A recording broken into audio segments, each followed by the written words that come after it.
బాబు జగజీవన్ రావు గారు 50 సంవత్సరాలు పార్లమెంట్ లో ఎంపీగా ఉన్నాడు. 10 టర్ము ఎంపీ.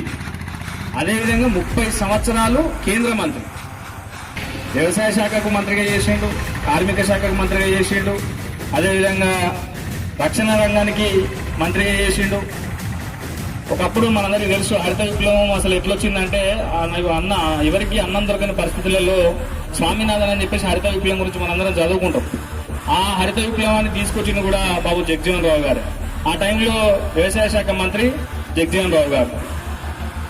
అనేక రకాలుగా జగజీవన్ రావు గారు భారతదేశంలో సేవలు అందించిండు. బీహార్ నుంచి వాళ్ళ ప్రస్థానం మొదలైంది.